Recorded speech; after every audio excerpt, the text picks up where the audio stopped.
ये वो इनकाउंटर का मामला है जिसने अपने वक्त में देश में एक तरह से भूचाल सा ला दिया था, क्योंकि इसमें तीन तीन स्टेट के करीब करीब 35 एक्यूज्ड बनाए गए थे, जिनमें ज्यादातर IPS officers, senior IPS officers, राजनेता। राजस्थान के गृह मंत्री उस टाइम में हुआ करते थे गुलाब चंद कटारिया। उसके बाद उस टाइम में गुजरात में गृह राज्य मंत्री अमित शाह हुआ करते थे। इन सब को इस एनकाउंटर के लिए, किडनैपिंग के लिए, फिर मर्डर के लिए चार्जेस लगे इन सब के ऊपर, सबको जेल जाना पड़ा। यही वो केस है जिससे जुड़े हुए एक जज जस्टिस लोया, जिनकी मौत को लेकर आज भी शक और सवाल है, सुप्रीम कोर्ट तक में मामला गया। तो ये वो उस इनकाउंटर की कहानी है जो हिंदुस्तान के इतिहास में शायद कोई दूसरा ऐसा इनकाउंटर नहीं है जिसको लेकर इतने सारे सवाल और बवाल हुए। अब ये पूरी कहानी थी क्या? एक्चुअली सोहराबुद्दीन शेख नाम का एक शख्स राजस्थान में उज्जैन के पास एक छोटी सी जगह है, नाम मुझे कुछ याद नहीं है, वहां का रहने वाला था। और ये क्रिमिनल बैकग्राउंड से था। इसका अपना छोटा मोटा एक गैंग हुआ करता था जिसका खास था तुलसी प्रजापति, एक सेल्विस्टर। और ये मुख्यतः उगाही का काम किया करता था, लोगों को धमका कर, डरा कर। और इसके अंडरवर्ल्ड से भी लिंक के बाद थी। ये धीरे धीरे बड़ा क्रिमिनल होता जा रहा था। और इससे खास तौर पर जो इसके शिकार और टारगेट होते थे वो राजस्थान और गुजरात के जो मार्बल के व्यापारी थे, खास तौर पर राजस्थान के, लेकिन लॉबी जो थी वो दोनों सेम थी, राजस्थान और गुजरात की। तो लोगों से ये काफी पैसे वसूला करता था। एक बार इसके घर पर रेड भी पड़ा। कहते हैं कि उसके घर से 40 AK-47 राइफल्स मिली। बाद में उसके ऊपर उंगलियां भी उठी कि ये सब रखवाया गया था। जब सोहराबुद्दीन का एनकाउंटर हुआ, उसकी वाइफ का एनकाउंटर हुआ, सोहराबुद्दीन के एक छोटे भाई रुआबुद्दीन इस पूरे मामले को कोर्ट तक लेके गया। तो पूरी कहानी जो कुछ थी वो सोहराबुद्दीन से शुरू होती है। और सोहराबुद्दीन एक मार्बल व्यापारियों को धमकाता है, अपनी कमाई कर रहा है, एक छोटा मोटा गैंग है, चल रहा है। लेकिन इसी दौरान गुजरात और राजस्थान के कुछ मार्बल व्यापारी जो हैं सोहराब के खिलाफ चाहते हैं कि कुछ एक्शन हो, क्योंकि वो बहुत सारा उगाही कर रहा था और लोगों से पैसे ले रहा था, लोग परेशान थे। इसी दौरान इसने क्या एक गलती की कि एक बहुत बड़े मार्बल व्यापारी, राजस्थान के RK मार्बल के ऑनर, जिनका नाम था विमल पाटनी, तो विमल पाटनी को धमकाया और उससे पैसे वसूले बहुत सारे। अब RK मार्बल बहुत बड़ा नाम राजस्थान में, तो उससे पैसे वसूल लिया। तो पैसे वसूल लिए तो पैसे तो दे गए। इसके बाद मार्बल व्यापारी सब एकजुट हो जाते हैं और वो कहते हैं कि अब सोहराब का आतंक बढ़ता जा रहा है, इसका कुछ करना चाहिए। तो ये सारे लोग पहले गुलाब चंद कटारिया के पास जाते हैं, जो राजस्थान के गृह मंत्री थे तब। गुलाब चंद कटारिया से कुछ हो नहीं पाता है। तो फिर ये जब पूरी जो ये मार्बल लॉबी है ये अहमदाबाद पहुंचती है और गुजरात के गृह राज्य मंत्री अमित शाह से मिलती है। गुलाब चंद कटारिया से तो ऑलरेडी बात हो चुकी थी, लेकिन काम नहीं हुआ था। फिर ये अमित शाह के पास पहुंचते हैं। तो ये अमित शाह के पास ये लॉबी जाकर कहती है कि सोहराब का आतंक बढ़ता जा रहा है और उसको किसी तरह रोकना है। यहां से ये कहानी शुरू होती है। अब अमित शाह जो है वो ये केस बंजारा को देते हैं। बंजारा तब गुजरात में जो एंटी टेररिस्ट स्क्वाड है उसको लीड कर रहे थे। उन्होंने बहुत सारे एनकाउंटर भी किए थे और उस वक्त ऐसी बहुत सारी चीजें आ रही थी कि जब नरेंद्र मोदी गुजरात के चीफ मिनिस्टर थे तो उनको थ्रेट है, कुछ आतंकी संगठन जैसे कि ISIS को लेकर बहुत सारे एनकाउंटर भी हुए थे। लेकिन ये मामला दूसरा था। ये जो मैं आपको बता रहा हूं ये कहानी जो है CBI के चार्जशीट में लिखी हुई है, जो मैं आपको बता रहा हूं। तो उसी सीबीआई के चार्जशीट और न्यूज के आधार पर मैं आपको बता रहा हूं। तो ये लोग वहां पहुंचते हैं और जाकर अमित शाह से मिलते हैं और कहते हैं कि इसका आतंक बढ़ता जा रहा है और इसका कुछ कीजिए। तो अमित शाह ये केस डीसी बंजारा को देते हैं और कहते हैं कि तुम इसका कुछ करो। अब उस वक्त बंजारा जो थे, उन्होंने जब सोहराबुद्दीन के बारे में पता करना शुरू किया तो पता चला कि गुजरात में उसके खिलाफ कोई मामला नहीं है, सारे मामले राजस्थान में हैं। तब राजस्थान में तो घुस के कार्रवाई हो नहीं सकती है, तब क्या किया जाए? तो इसके बाद तब जो एक डीसीपी हुआ करते थे, अभय चुडासमा, कहते हैं कि अभय चुडासमा सोहराबुद्दीन के बड़े क्रॉस थे। सोहराबुद्दीन जो उगाही करता था, ये सारी चार्जशीट में है। सोहराबुद्दीन जिसको निशाना बनाता, वो सारी जानकारी चुडासमा को होती थी। कहते यह है कि सोहराबुद्दीन को सोहराबुद्दीन बनाने में इस चुडासमा का बहुत बड़ा रोल था। वही कहते थे कि कब किससे क्या वसूली करनी है और नहीं करनी है। तो अभय चुडासमा सोहराबुद्दीन का खास। तो बंजारा जो है वो कहते हैं किसी तरह से इसको गुजरात लाया जाए और गुजरात में इसको हम फिर मारेंगे। लेकिन गुजरात में कोई केस था नहीं। तो अभय चुडासमा एक प्लान तैयार करते हैं। वो सोहराबुद्दीन को बोलते हैं कि अहमदाबाद में एक बिजनेसमैन है रमन पटेल, उसको धमका के पैसे लो। सोहराबुद्दीन चूंकि पहले भी ऐसा कर चुका था, वो कहता है ठीक है। तो अब प्लानिंग ये थी कि ये जाएगा, रमन पटेल को धमकाएगा, उससे पैसा लेगा और वहीं पर सोहराबुद्दीन का एनकाउंटर कर दिया जाएगा, क्योंकि ये वसूली करने आया था और मारा गया। लेकिन सोहराबुद्दीन क्या करता है कि पैसे लेने के लिए खुद नहीं जाता है, वो अपने गैंग के दो लोग जो सबसे ज्यादा भरोसे के थे, तुलसी प्रजापति और सिल्वेस्टन को भेज देता है अहमदाबाद। ये दोनों वहां जाते हैं, रमन पटेल के ऊपर बाकायदा गोली चलाते हैं, उसके बाद पकड़े जाते हैं, क्योंकि सब प्लान्ड था। और पकड़ने के बाद दोनों पुलिस में बयान देते हैं कि हमें सोहराबुद्दीन ने भेजा। इस तरह गुजरात में सोहराबुद्दीन के खिलाफ पहला मामला दर्ज हो जाता है। अब गुजरात एटीएस के लिए रास्ता साफ था कि अब सोहराबुद्दीन के खिलाफ गुजरात की जमीन पर मामला है, अब हम उसे पकड़ सकते हैं। इसके बाद प्रजापति को छोड़ दिया जाता है और उसको कहा जाता है कि तुम सोहराबुद्दीन के बारे में हमें इंफॉर्मेशन देता रहे। प्रजापति चूंकि अब पुलिस के लिए भी काम कर रहा है और एक साथ सोहराबुद्दीन के लिए भी, तो एक दिन अचानक वो बताता है कि इस दौरान सोहराबुद्दीन को पता चल जाता है, जब ये गोली चलती है और दोनों पकड़े जाते हैं और इसके खिलाफ एफआईआर दर्ज हो जाता है, तो अभय चुडासमा ने, जो इसका पुराना जानकार पुलिस ऑफिसर है, उसने इसके साथ गेम खेला है और इसे धोखा दिया है। तो सोहराबुद्दीन को खतरा महसूस होने लगता है, तो वो राजस्थान छोड़ देता है और हैदराबाद में जाकर छुप जाता है कुछ वक्त के लिए। उसके बाद वो हैदराबाद में ही रहता है। तब तक उसे तुलसी प्रजापति के बारे में नहीं पता था कि ये भी पुलिस से मिल चुका है।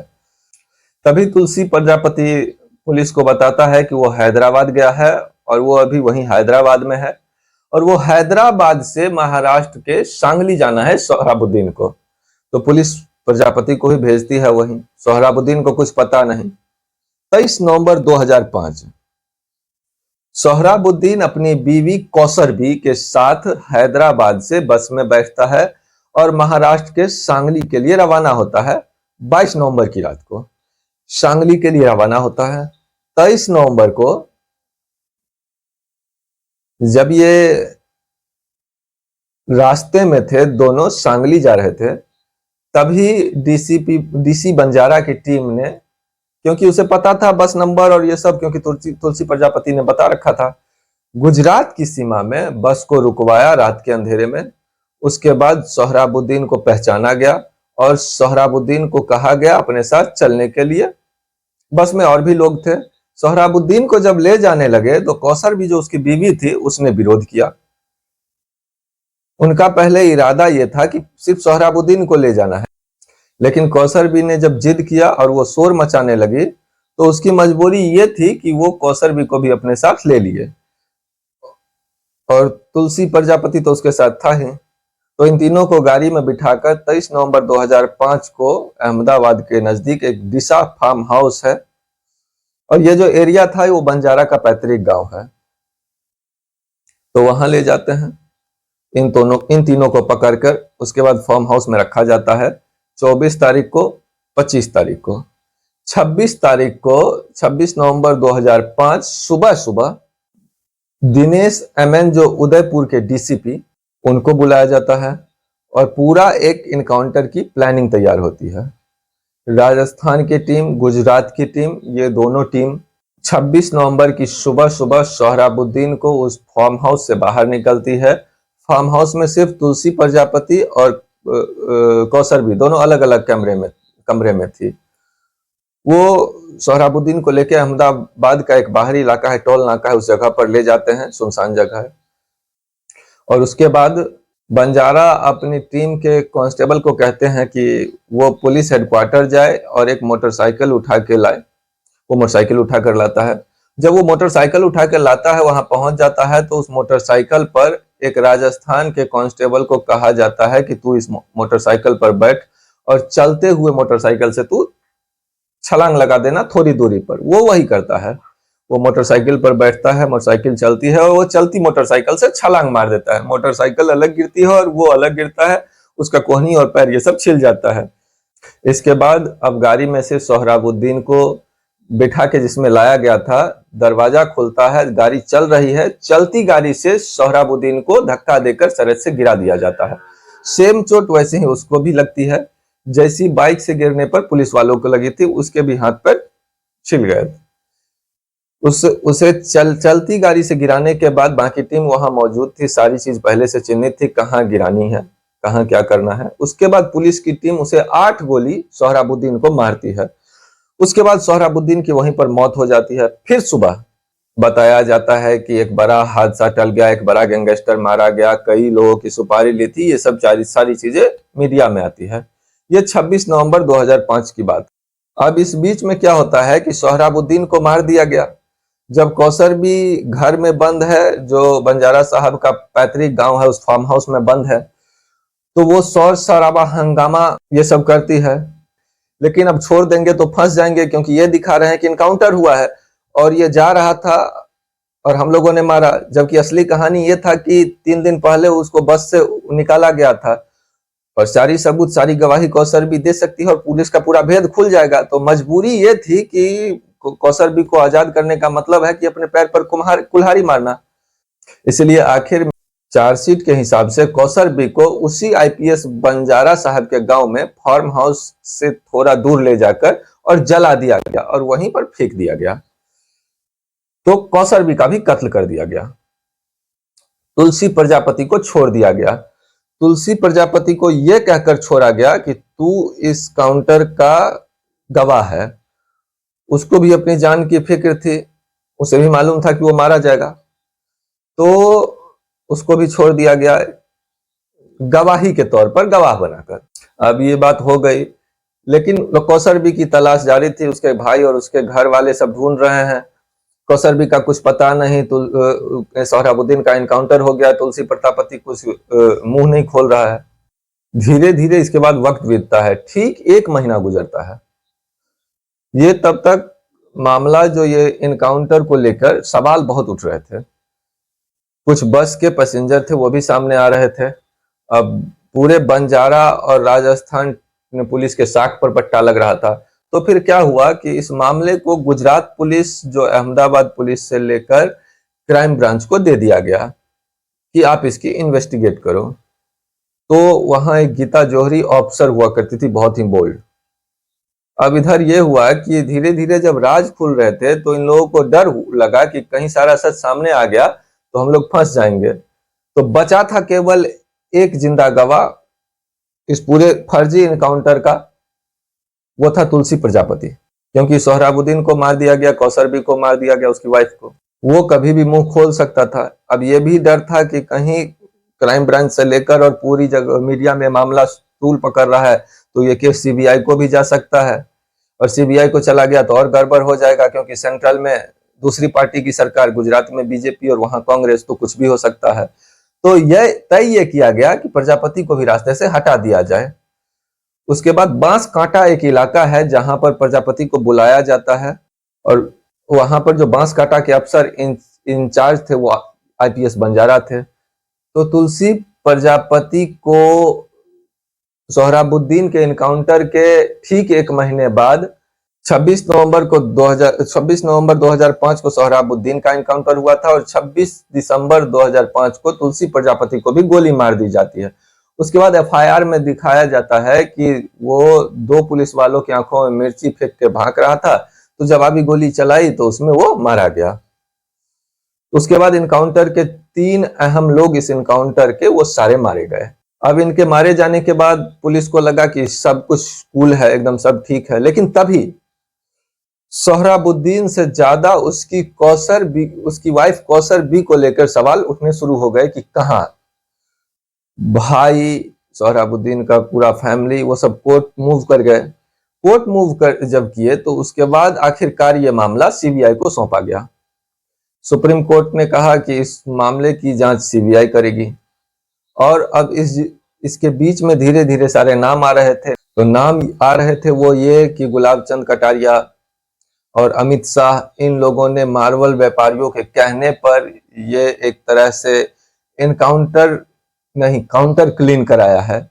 सीबीआई ने अपनी पूरी जांच की, चार्जशीट तैयार की, और इसी दबाव में और इसी कुछ सारे जो सबूत आने लगे, जुलाई 2010 में अमित शाह ने अहमदाबाद में सरेंडर कर दिया, उनको जेल भेज दिया गया। उनके ऊपर इल्जाम जो था वो था किडनैपिंग, मर्डर, सबूत मिटाना, साजिश की सारी चीजें। तो जेल भेज दिया गया।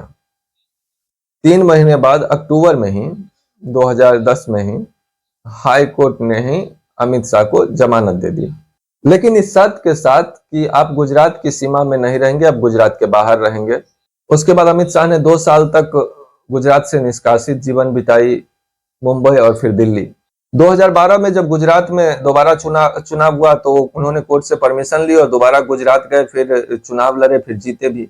अब इस बीच सुप्रीम कोर्ट ने अमित शाह जमानत पे बाहर थे और बाकी मामले की सुनवाई चल रही थी, और जैसे जैसे सबूत आते गए तो बंजारा, दिनेश एमएन जो उदयपुर के एसएसपी, कुल 35 लोगों के खिलाफ चार्जशीट दाखिल की और इन सबको जेल भेज दिया गया। बंजारा भी अरेस्ट हो गए, एसएसपी उदयपुर के वो भी अरेस्ट हो गए, और बाकी जो टीम जिसमें कांस्टेबल और जितने भी बाकी इनकाउंटर में शामिल लोग थे सारे, तो 35 लोगों को नामजद किया गया। सुप्रीम कोर्ट का ऑर्डर आया कि अब इस केस की सुनवाई ईमानदार सी हो, तो इसीलिए इस केस की सुनवाई गुजरात में नहीं होगी, मुंबई में होगी। इसकी सुनवाई जब शुरू हुई तो सुप्रीम कोर्ट ने 2-3 चीजें कही थी। एक, इस मामले की सुनवाई बाहर होगी। 2, जब तक इस मामले की सुनवाई पूरी नहीं होती, इस मामले की सुनवाई करने वाले जज को बदला नहीं जाएगा। यह सुप्रीम कोर्ट का ऑर्डर था, लेकिन होता अलग है। होता यह है कि जो पहले जज जेपी उत्पत को अचानक इस सुनवाई के दौरान ही हटा दिया जाता है, उन्हें किसी और जगह भेज दिया जाता है, जबकि सुप्रीम कोर्ट ने मना किया था। और क्यों? क्योंकि उन्होंने इस केस को लेकर इसकी रफ्तार जो है और कई सीबीआई पर भी उंगली उठाई, और उसमें एक ये भी था कि अमित शाह की पेशी क्यों नहीं हो रही है, उनको अब तक पेश क्यों नहीं किया गया। इस मामले में उन्हें हटा दिया गया। उसके बाद जस्टिस रेवती डेरी ये आती हैं सीबीआई की जज बनकर, ये भी सवाल उठाते हैं कि इस केस की रफ्तार स्लो है, सीबीआई काम ठीक से नहीं कर रही है, अमित शाह को अब तक क्यों नहीं पेश किया गया, और इतने तारीख तक पेश करना है। लेकिन उससे पहले ही इनका भी तबादला हो जाता है। 2 जज हो गए तबादला। अब तीसरे जज आते हैं, जस्टिस लोया। नाम आप लोगों ने बहुत सुना होगा अखबारों में, मीडिया में। ये भी आते हैं कि इसकी पूरी फाइल देखते हैं और उसके बाद अचानक सवाल करते हैं, सीबीआई को लताड़ते हैं कोर्ट में कि आपने अभी तक ये नहीं दिया। सीबीआई ने हमेशा ये कहा कि कागजात अधूरे हैं और अमित शाह को क्यों नहीं पेश किया। तो जस्टिस लोया आने के बाद 15 दिसंबर का टाइम देते हैं कि 15 दिसंबर को अमित शाह को पेश किया जाए अदालत में। 1 दिसंबर को नागपुर में उन्हीं की एक कोलीग जज उनकी बेटी की शादी थी और उस शादी में जस्टिस लोया नागपुर गए। शादी के दौरान ये उन्होंने जो 15 दिसंबर को अमित शाह को पेश होने को कहा था, वो 15 दिसंबर 2014 और 1 दिसंबर 2014 को वो एक शादी में वो नागपुर गए थे। एक उनकी जज थी सहयोगी स्वप्ना जोशी, उनकी बेटी की शादी थी। 1 दिसंबर की सुबह अचानक जस्टिस लोया की डेथ हो जाती है, मौत हो जाती है संदिग्ध हालत में। उसके बाद बताया जाता है कि उनको दिल का दौरा पड़ा था और उनकी मौत हो गई। फिर उनका बेटा कुछ वक्त के बाद सामने आता है और कहता है कि मेरे फादर की मौत जो है वो संदिग्ध है, लेकिन फिर कुछ वक्त के बाद उनकी फैमिली, उनका बेटा कहता है कि नहीं, ऐसा कोई डाउटफुल नहीं है, ऐसा कोई सस्पिशियस नहीं है।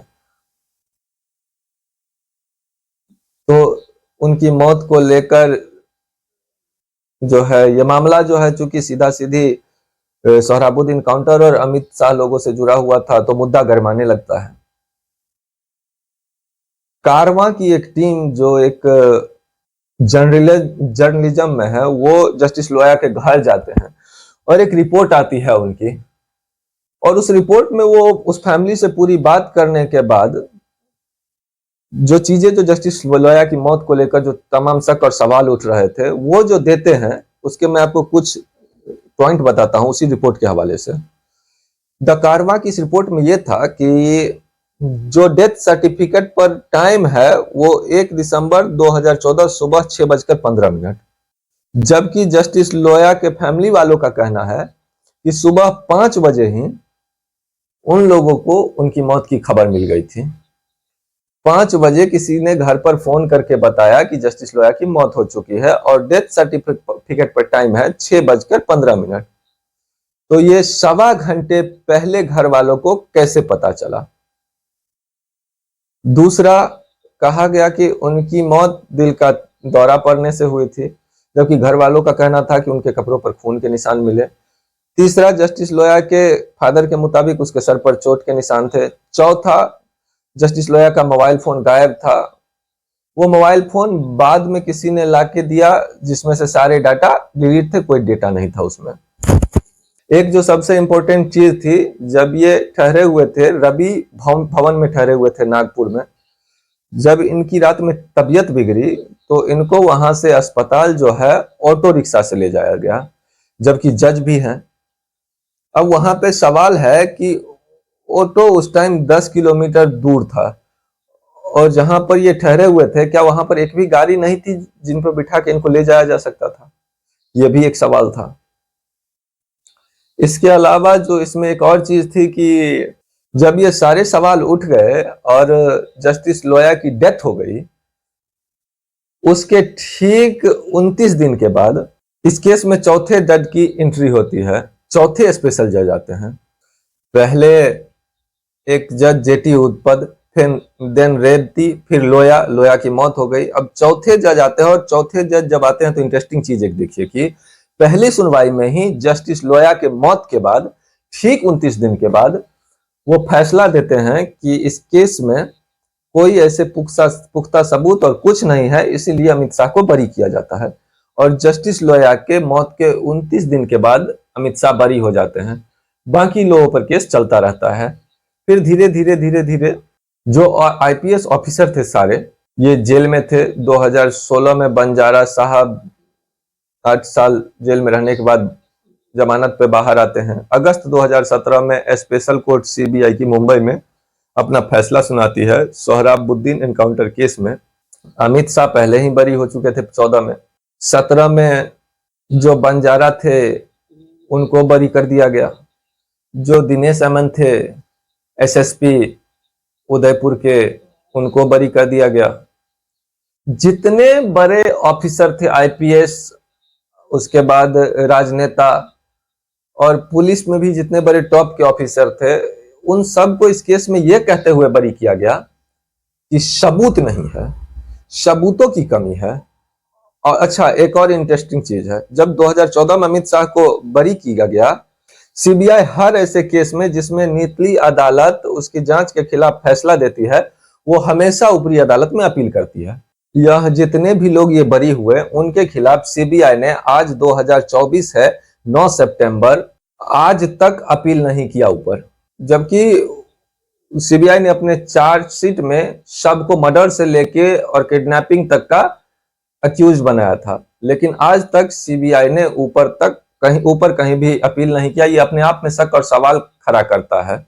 दूसरा जो सबसे इंपॉर्टेंट पहलू है इस केस का कि बंजारा से लेकर तमाम आईपीएस ऑफिसर को पुलिस ये कहकर बरी कर देती है कि उस दिन अपनी ड्यूटी निभा रहे थे और इसके खिलाफ कोई सबूत नहीं मिला, लेकिन उसी के ड्यूटी और उन्हीं के मातहत काम करने वाले लोग, जैसे दिनेश एमएन के ड्राइवर नाथू सिंह, उनका सेक्रेटरी अजय पमार, कमांडो संतराम, इन 35 लोगों में इनके नाम बता रहा हूं, इन लोगों को बरी नहीं किया गया। इन लोगों को उस फेक इनकाउंटर का जिम्मेदार माना गया, बड़े अफसरों को बरी कर दिया गया। ये जो driver, constable, head constable, secretary, commando, इनको माना गया। तो यहां पर एक सवाल उठा कि क्या सोहराबुद्दीन, कौसरबी और तुलसी प्रजापति, इन सब के इनकाउंटर की प्लानिंग और साजिश driver, secretary, commando, constable, head constable, इन लोगों ने रची, इन लोगों ने मारा। ऊपर का कोई भी अफसर इसमें जिम्मेदार नहीं है। ये इस फैसले से ये सवाल उठ रहा है कि आपने ऊपर के सारे लोगों को छोड़ दिया और नीचे के लोगों को आपने, वो जो 35 हैं, उनको नहीं छोड़ा। तो ये इस जजमेंट को लेकर एक बहुत बड़ा सवाल है। और बाद में जाकर 21 दिसंबर 2018 को बाकी के जो 22 आरोपी बचे हुए थे उसको भी कोर्ट ने बरी कर दिया, ये कहते हुए कि इन लोगों के खिलाफ भी कोई सबूत या गवाह नहीं है। तो फिलहाल केस ये था कि 3 राज्यों के 35 लोग नामजद हुए थे सोहराबुद्दीन और कौसरबी के कत्ल के लिए, और सीबीआई ने अपने चार्जशीट में बाकायदा किया कि एनकाउंटर नहीं है, ये एक कॉन्टेक्ट किलिंग है, और बाकायदा उसमें लिखा है कि राजस्थान और गुजरात के मार्बल बिजनेसमैन ने ये कॉन्ट्रैक्ट गुलाब चंद कटारिया और उस वक्त के गृह राज्य मंत्री जो थे अमित शाह, उनको दिया, और उन्होंने डीजी बंजारा, जुडासमा और दिनेश एमएन, इन तीनों ने मिलकर इन कॉन्ट्रैक्ट किलिंग को अंजाम दिया, और इसके साथ टोटल इतने लोग थे। सोहराबुद्दीन के जो भाई रुआबुद्दीन है, उन्होंने इस केस को शुरू में आजाद में बहुत लड़ाई लड़ी थी, लेकिन बाद में उसे बहुत धमकी मिली। तो उस धमकी की वजह से उसने कई बार कहा था कि मैं इस केस अब फॉलो नहीं करूंगा, ये अब सीबीआई का काम है, सीबीआई जाने। लेकिन अभी भी यह है कि सीबीआई ने इस मामले में भी जो लोग बरी हुए हैं उसमें अपील नहीं किया है ऊपर। जिस केस को एनकाउंटर के बजाय कॉन्ट्रैक्ट किलिंग माना गया, उसके सारे सबूत, गवाह, चार्जशीट सारे कुछ रखे गए, उसका फैसला ये रहा। तो ये थी पूरी कहानी। मैंने कोशिश की कि आपको जो सारे फैक्ट के साथ हैं, जो सारे चार्जशीट में हैं, वो सब मैंने आपको सुनाने की कोशिश की, क्योंकि इसमें पॉलिटिक्स बहुत है, राजनीति बहुत है। क्योंकि यह एक कहानी है जिसमें एक साथ क्रिमिनल, पुलिस, पॉलिटिशियन, सबका नेक्सस बहुत साफ और क्लियर दिखाई देता है, जो बहुत ही अफसोसनाक है। लेकिन मैं अगर जांच के और उसके हिसाब से जाऊं तो ये सच भी है कि ऐसा ऐसा हुआ। फिलहाल आज की इस केस की कहानी हमने आपके पास, जहां तक मुझसे हो सका, मैंने आपके सामने रखा। कल फिर आपसे एक नए केस के साथ, एक नई कहानी के साथ मुलाकात होगी। तब तक के लिए हम आपसे विदा लेना चाहेंगे। और बहुत सारे लोग हैं जो कहानी तो आप लोग सुनते हैं लेकिन हमारे इस चैनल को सब्सक्राइब नहीं करते हैं। हम आपसे आग्रह करते हैं कि हमारे इस चैनल को सब्सक्राइब कर लीजिए, ताकि आपका सपोर्ट हमें मिलता रहे और हमारा ये चैनल भी थोड़ा बहुत ग्रो करे, ताकि हम और भी कहानी आपके पास लेके आ सके। तब तक के लिए मैं अभिषेक सिंह आप लोगों से विदा लेता हूं। अपना खूब ख्याल रखिएगा।